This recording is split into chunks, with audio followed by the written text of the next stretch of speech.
Pak Semar. Wilujeng Pak rawuhipun. Wong tuwa dibasani karo anak ki rasane ning ati kaya disiram tirta wayu sewindu. Rung adus wae, Pak. Sing ngomong rung adus apa? Iki mau kok arep siram. Atiku rasane kaya disiram tirta wayu sewindu. Anyes. Oh. Slamet tekaku, Dole, Bagong. Aku ngaturake pamujiku Tampanana ya cah bagus. Kula pundi nggo jimat paripe ndayanana ing kasantosan. Amawa ana kabagyaning gesang kula. Bapak, pripun prayogaken nggih, Pak? Iya. Ya ming aku gumun kowe iki dadi anake Semar kok. Seprana seprene manggon ning kene kok lincak ora ganti-ganti. Nganti mbok tembel nganggo blabak kaya ngene iki. Nek pancen ora duwe iki nyuwun karo bapak. Mesti tak goleke utangan. Padha wae, Pak. Urip ora arep ngebot-boti karo wong tuwa. Prayogaken anggenipun lenggah Bapak Semar. Iya, ora kurang prayoga, Dole. Kamas nolo gareng. Waduh, jan. Biasane nek nyeluki tekle ngono. Ki Kang Mas nolo gareng. Tata krama etok-etoke wonten Pasewakan Agung. Kang Mas nolo gareng winantu ing Suka Basuki. Rawuhipun Kang Mas. Pangestumu, Dik. Slamet tekaku. Aku ngaturake pudya pangastawaku Tampanana. Kula pundi nggo jimat paripin dayanana ing kasantosan. Dipun sekecaken anggenipun lenggah Kang Mas. Iya wis ora kurang prayoga. Kang Mas Petruk. Wilujeng rawuhipun Kang Mas. Wah, anteng atiku, Gong. Ayem anteng. Aku tok basane iki kaya anguk-anguk lawanging swarga. Empuk gek mati. Lho. Tegese iki ayeme atiku prasasat kabagyan kaya anguk-anguk lawanging swarga. Mengkono Kang Mas. Slamet to, Di. Pangestumu. Wilujeng Kang Mas. Prayogaken ya, Mas. Ya, ora kurang prayoga. Sabar sedhela Bapak Semar. Mboten wonten gangsal menit tumuli menika mangke unjukanipun medal. Iya. Ya wis aja kuwatir. Dadi ayem rasane bapak. Bapak kuwi mlaku saka Karangkadempel, saka kelurahan tekan kene. Nek sing jeneng wong tuwa ki rak ya mesti ngelak. Sami, Bapak. Kula nggih ngoten. Ya mung sing dadi kageting atiku, Bagong. Kowe kok dadak menehi undangan karo bapak. Dina iki kon tekan omahmu iki jane eneng apa? Malah tekaku bareng karo Gareng karo Petruk iki apa kakang-kakangmu ya tok wenehi undangan supaya tekan omah kene. Pancen leres mekaten, Bapak. Wonten atur ingkang badhe kula unjukaken kathokipun Bapak. Basa ora pethoke gayane basa. Badhe kula unjukaken ngersanipun Bapak Semar. Bab apa? Ngaten, Bapak.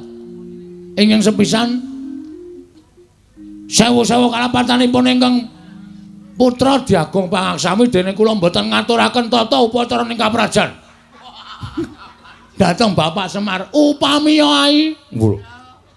Upamiya Bapak menika rawuh menika kula ngertos badhe rawuhipun tabuh pinten kula badhe nyawisaken bandosa. Kurang ajar tenan. Kereta kencana. Apa duwe? Kere kok kereta kencana. Ayo saora-orane titian apa Bapak tok pethuk nganggo apa to apa. Badhe kula pethuk mawi titian kula, Pak. Saha nyawisaken Herminakata, Hermawar. Hermawar. Herminakata ing gone Ndara Dursasana. Hermawar kinarya amijiki ampeyanipun Bapak Semar saha amijiki ampeyanipun Kamas Gareng kalian Kamas Petruk. Weh, wis rasah werna-werna. Sing jeneng wong tuwa karo anak ketemu slamet ki wis ayem atine. Lho. Lah pinanggih slamet teng pundi, Pak? Sing jeneng wong tuwa karo anak ketemu saras ki wis apik. Berarti ndak niki slamet ana hubungan karo saras. Wah, wis goblok banget. Saras ki waras. Oh ngono panti pijet. Utuh. Terus slamet ki wilujeng. Ngono lho. Nek kira-kira ora iso basa rasa basa gong malah bingung bapak engko. Pripun Pak ya tata kramane. Ya wis ora sandadak werna-werna sing baku bapak wis tekan kene iki aku wis seneng. Mengkaten Pak. Lah saiki aku tak takon. Monggo.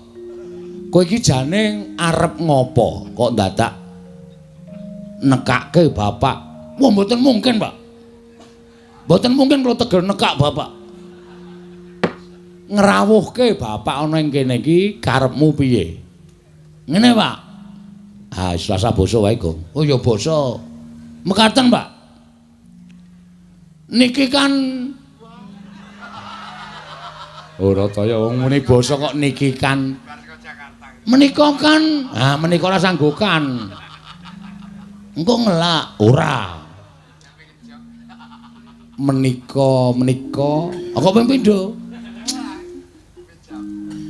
Sagedagan menika ya apik. Titi wanci menika, Pak. Menapa to sebabipun dene kula ngawontenaken pepanggihan keluarga. Keluarga ageng Bapak Semar Badranaya. Kula caosi prisa, Pak, niki kan pun meh habis masa bakti kula.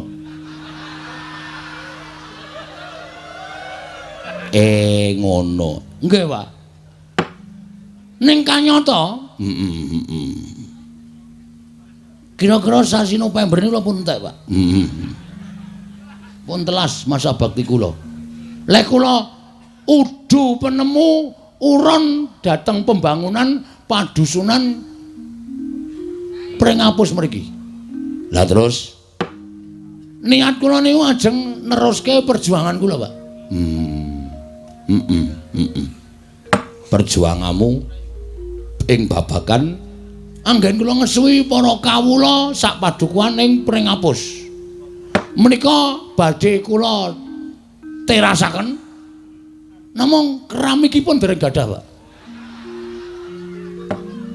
Terasaken bangun teras terusaken dipun terusaken krana sakathahing para masyarakat kawula sak padukuhan Prengapus menika kanyata menika tasih setuju menawi kula menika tetep madheg minangka dadi kamituaning padukuhan Prengapus. Ketitik kula niku mboten wonten mungsuhe, Pak. Iya. Niki sing kula pacak dadi mungsuh kula bojo kula, Pak. Oh iya. Supaya sah ing samukawisipun.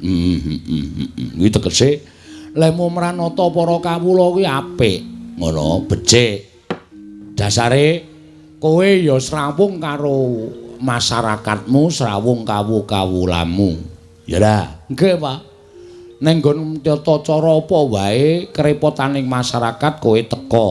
Ana ing kabagyaning masyarakat kowe teka, masyarakat kesusahan kowe ngetok, masyarakat padha seneng kowe ya ngetok. Kuwi jenenge kowe srawung apik, mula ora ana liyane kejaba kowe kudu neruske perjuanganmu melawan Belanda. Ora.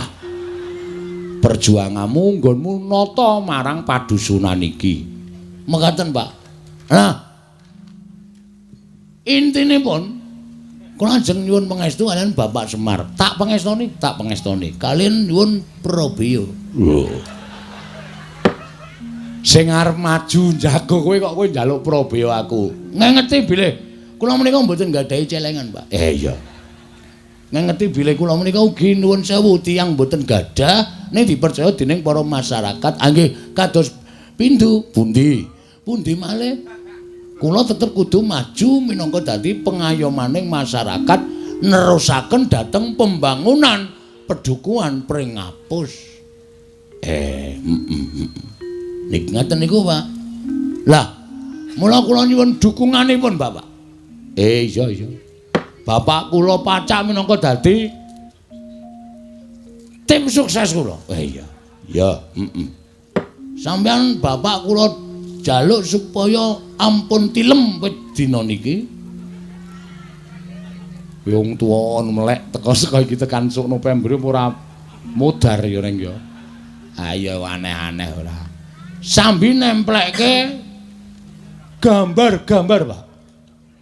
Oh. Lambangmu apa, Le? Yamaha 75. Lho. Sik. Sing jeneng pilihan kuwi mesti lambange bangsa jagung utawa bangsa pari kuwi mengku lambang dhewe-dhewe. Nek pari iki kesejahteraan pangan lan sak piturute ngono kuwi ora kok Yamaha 75. Ha iki pemikirane wong ora cerdas kaya ngene iki. Oh, mergo apa kok gambari montor. Kita harus bergerak cepat.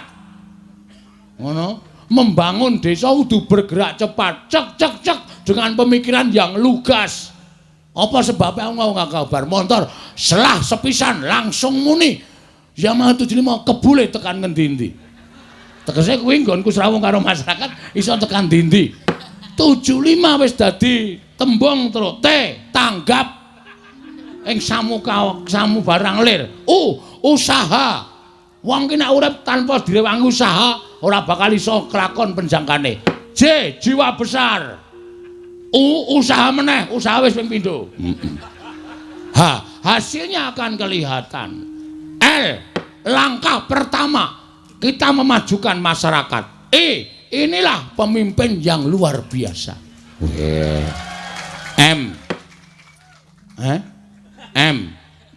Prei. Loh, prei piye maksude?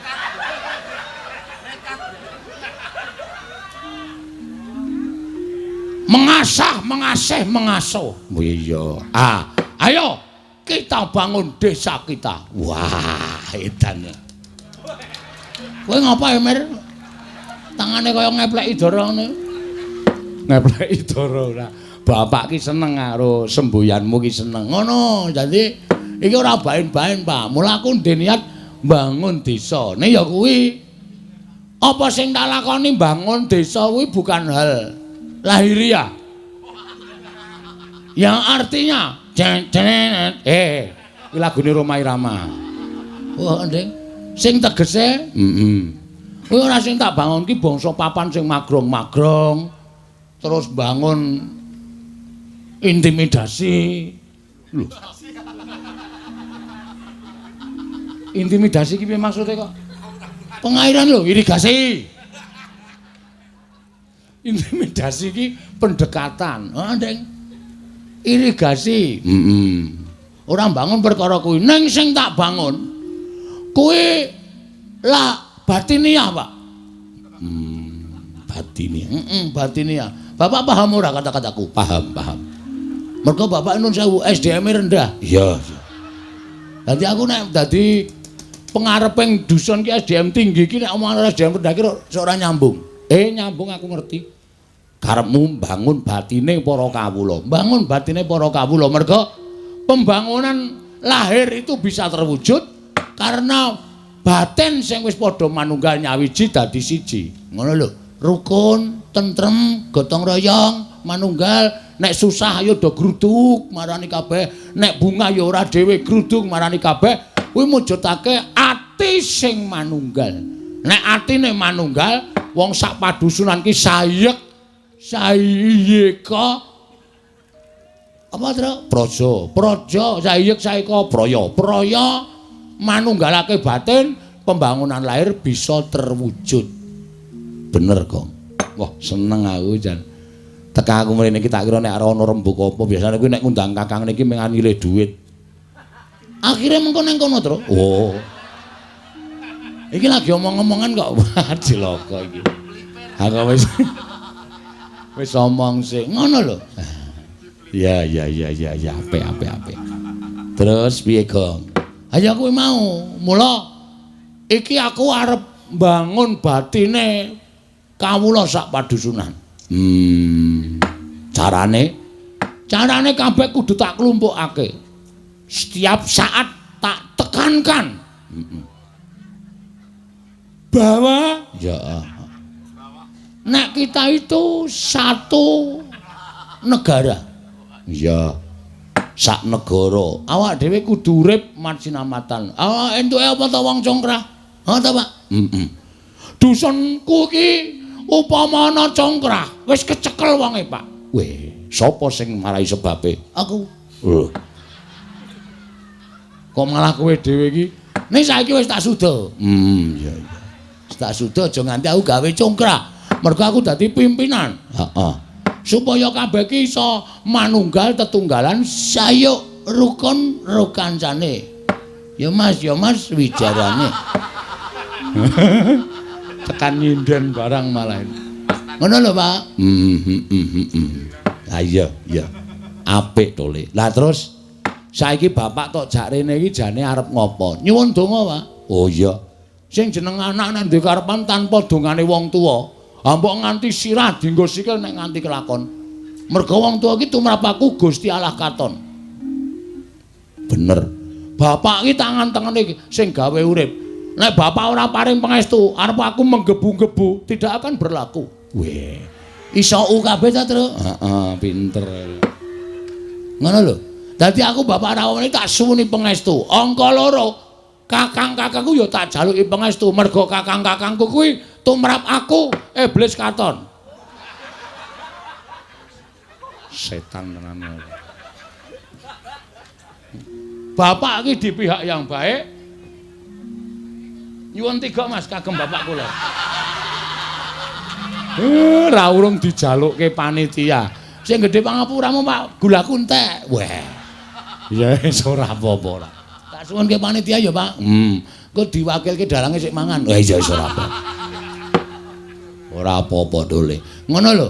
Nyuwun pangestu lan aku nyuwun karo Bapak supaya sak suwene iki Bapak nunggoni karo aku. Mergo kekuatan sing paling luar biasa tumraping Bagong ki mung Bapak Semar. Syukur nek kowe isih percaya karo aku. Lah kok kon percaya sapa? Wong bapak ki bapakku. Iya. Ngono. Sak ngendikane bapak arep tak estokke. Sak dawuhe bapak arep tak estokke. Aku tok kon ngopo, Pak? Biar dek zaman pertama aku nyalon dukuh pring apus, tok kon kungkum. Aku yo nglakoni 40 dina 40 bengi. Kowe dawuh karo aku, wong prihatin ki ora njaluk karo sing mbau reksa. Wong prihatin ki ora njaluk karo sing tunggu kali, karo sing tunggu guwa. Ning golek papan sing sepi sepen kuwi supaya eling karo kelakuane sing biyen, resik jiwa lan batine. Aja nganti tumindak dosa, nyuwun pangapura marang ngersaning Gusti lan nyuwun supaya diilangi dosa-dosane sarana awake dhewe nglarani awake dhewe. Satata wong papa utawa sebut tapa. Kok mletik ya. Ha iya. Iso ngartekke kaya ngono. Wong ki anggere cegah dahar, cegah guling, ora maem ora turu. Kowe ora kok piye-piye ning ngrasake wong sing sengsara uripe. Kadang kala mangan wae ngrekoso, turu wae ra iso. Lah awake dhewe kudu iso nirokke lelakone wong sing sengsara kaya ngono kuwi disebut tapa. Neng kali lakoni wiritan. Iya. Ha ta, Pak? Terus aku dikon petruk, kon ngebleng ning jero kamar. 30 dina 30 bengi. Kuat kok kowe kaya. Kuat, lulus. Wedian. Ampuh kowe. Heeh. Dhewe karo bojoku. Aku ngebleng bojoku mbligung. Wis ora ana empere kaya ngono iki. Ora pas kok ya. Ora ana kegiatan ning jero. Tingu arep ngapa iki? Iya, terus ya meng gareng sing kurang ajar. Lah piye to? Sing terakhir aku kon turu ning sarean. Sareane siji. Heeh. Are turu ning sarean kene iki sarean leluhur. Tak turoni 3 dina. Bareng tak kenake juru kuncine iki meng sarean genjek. Wow. Mula kok blas ora ngrimpeni. Arep tak apusi setan ora.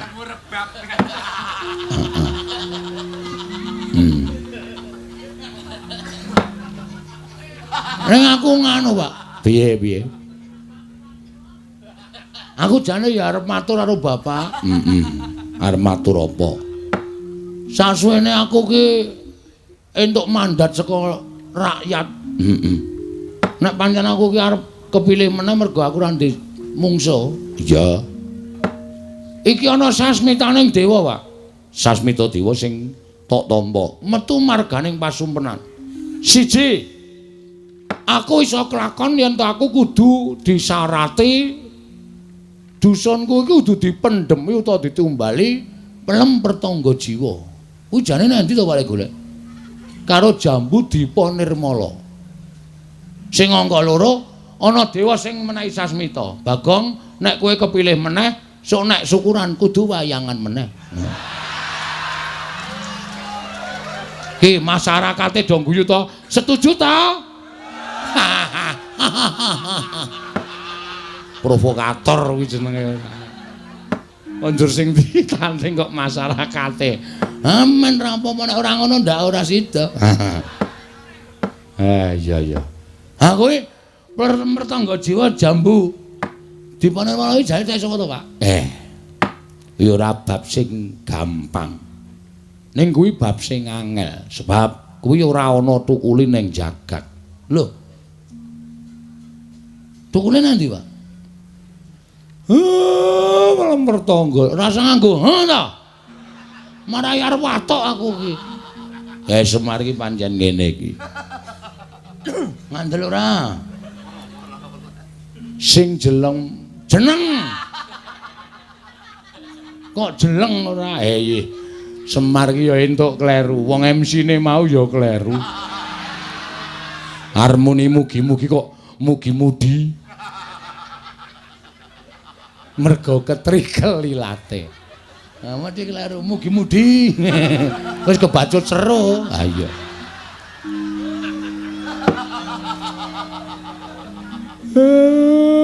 Kowe omongi ya, pelem pertangga jiwa Jambu Dipa Nirmala kuwi cukule ora ning jagat. Nang pundi, Pak? Kuwi ning Kayangan. Wah, lah mula tak golek ning pasar buah kok ora ana. Anggere bakul tak takoni tumbas pelem pertangga jiwa mboten nonton Jambu Dipa Nirmala mboten nonton sak pasar kempot tak goleki ora ana. Lah kuwi sing angel ning kono kuwi. Sing angel ning kono kuwi. Sebab kuwi sing duwe dewa, tur kuwi pangdaharaning para dewa. Mula dewa ki ora daharwa ing dami, daharane saben dina ya pelem pertangga jiwa Jambu Dipa Nirmala unjukane tirta amerta. Kuwi dewa. Ha saiki tak takoni kowe, Pak. Nek kowe ora iso jawab, aku le nyebut bapak cukup tekan semene mir. Waduh kok balik meneh. Konjur mir meneh, wis ben ra apa-apa. Piye?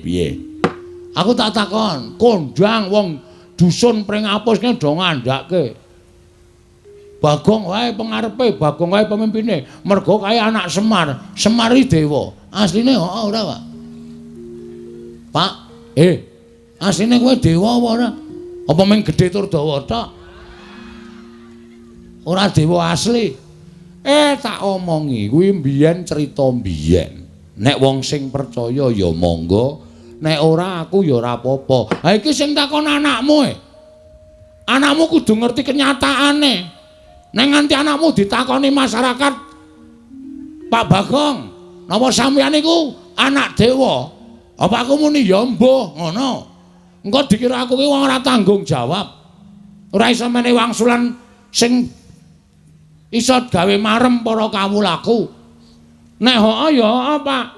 Nek ora ya ora. Kuwi mbiyen. Mbiyen kapan? Terus saiki kowe isih dewa apa udu? Mbiyen ala gareng pun sampean mang jujur mawon, Pak. Mungkin ndak malah Bagong muring-muring pun. Sampean ngerti watake Bagong dingendikake mawon. Nek blegere pancen Semar ning sing lenggah eneng kene. Wedan. Oh berarti sok nguntal kursi ya, Pak. Kok eneng sing lenggah nang kene iki? Kusike to cah bagus. Sing lenggah ning singasana. Adi kuwi Sang Hyang Ismaya. Ismaya iki apa? Ismaya kuwi kakangne Bathara Guru. Berarti bener. Kawula nek do omong Bagong ki aja sepelek karo wong kaya ngono kae cah pinter ming ora ketok mergo kae anak dewa, anake Sang Hyang Ismaya sing menjalma dadi titah swanta. Wah, seneng aku, Pak. Dadi ternyata asli to, Pak. Aku lagi ngerti mbuktekke nyatake matur dhewe karo bapak ya bengi iki lho, Pak. Iya, pancen bener. Ning kuwi rak wis mangabad-abad kepungkur. Nek aku dunekke dewa, aku moh wong jejerku ki mung menungsa. Aku moh nek dunekke dewa. Ning sampeyan asline tetep dewa. Ya dewa ning dewa sing kon mudhun ana ing jagat dadi titah swanta. Kok iso? Nek kowe upama urip ning kayangan rak aku barang ki melu sugih to, Pak. Ora kere kaya ngene. Siji pesti loro jodoh telu tibaning wahyu kuwi sing ngatur sing kuwasa. Pestine Semar kudu urip ning donya.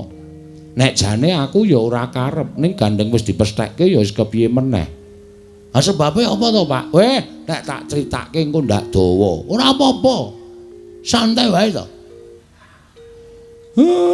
Biyen aku kuwi kakangne Bathara Guru, bapak kuwi Sang Hyang Tunggal. Oh, ora ndek dulur, ora. Sang Hyang Tunggal ki nalika semana garwane nglairake wujude endhog. Waduh. Endhog? Banyak apa bebek? Wis wujud endhog ngono wae. Lah endhog mau lair dadi bocah telu. Kulite dadi Tejamaya, putihane dadi Ismaya, kuningane dadi Manikmaya. Wong telu kuwi sing paling ora rukun dhewe ming si Manikmaya. Sing ragil senengane meri karo kakang-kakangne Ismaya ro Tejamaya. Nganti sawijining dina aku kuwi lagi regejegan karo Kakang Tejamaya. Istilahe gelut. Masalahe rasa takon perkarane. Kalodhangan kuwi digunakake karo si Manikmaya nggo wadul karo bapakne Sang Hyang Tunggal, Rama, Kakang Ismaya, Kakang Tejamaya sami Pancabakah, sami peperangan amargi sami rebat kepingin dados dewaning para dewa. Ning jane ora, ning merga Manikmaya kuwi sing jane kepingin dadi dewa, terus aku didakwa kaya ngono karo si Manikmaya. Rama pukulun duka. Weh, diane. Apa ya ceritane? Terus Rama pukulun duka didangu Tejamaya, Ismaya kok ngono pakartimu kok kepingin nyahak wenanging wong tuwa. Tejamaya nek kowe iso nguntal gunung pagering jagat sisih kulon tak dadekke dewa. Ismaya nek kowe iso nguntal pagering gunung jagat sisih wetan kowe tak dadekke dewa. Pak Demu Tejamaya cangkeme nganti dijembar-jembarke nganti suwek. Mula cangkeme Togog kakangku kae kepleh-kepleh. Dadi rusak awake. Aku nganggo igo. Gunung mau tak serot. Sawetara saperangan mlebu ning wetengku, mula wetengku jembling kaya ngene iki. Isine gunung. Separuhe ora ana, ngragas.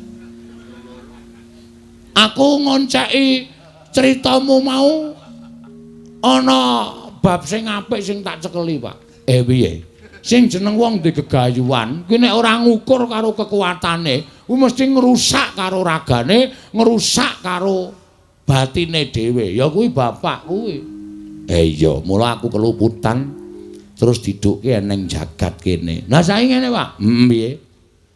Aku nek njaluk tulung piye, Pak? Njaluk tulung apa? Gandeng bapak ki wis tepung karo wong kayangan. Bapak ki wis apal karo panitia kayangan. Terus bapakmu nggawa ning kayangan nyuwuna pelemper tangga jiwa Jambu Dipa Nirmala. Lah. Iki piye iki? Gelem ora? Kowe nyetujoni aku dadi pimpinan meneh ora? Nek sampean ora gelem, Berarti sampean arep menjatuhkan aku di depan masyarakatku. Itu menghina. Mangino. Tegese aku wis tok elek-elek. Nek bapak iso gayo, berarti bapak kuwi pancen lahir batin nggone mbantu karo anakmu Bagong. Ngono wae. Lho gareng piye iki? Ah monggo kersane bapak pripun? Petruk piye? Kula ya ora ngerti. Pun rasa taren-taren. Gek cekat-cekat menyang iki ana uang transport 20.000 tekan Kendhigong tekan Kayangan kok 20.000. Pripun, Pak? Nek upama aku rasa munggah ning Kayangan piye? Lah terus adikku guru tak undange mrene. Weh lah iki ngetoke keterampilan kesektene bapak. Coba guru kon mrene ning aja sak murite lho nak ngebabaki. Gurune tok wae. Iya, ya. Gurune tok. Engko ndak ngebabaki aku malah kewan le nyuga aku. Iya. Tak matek aji ya Bagong matek aji pameling. Bathara guru men tekan ana ing kene. Kowe matura dhewe sak karepmu. Entuk karorane ya sak karepmu aku ming sak derma nglantarake. Nggih, Pak, ngestoke dawuh.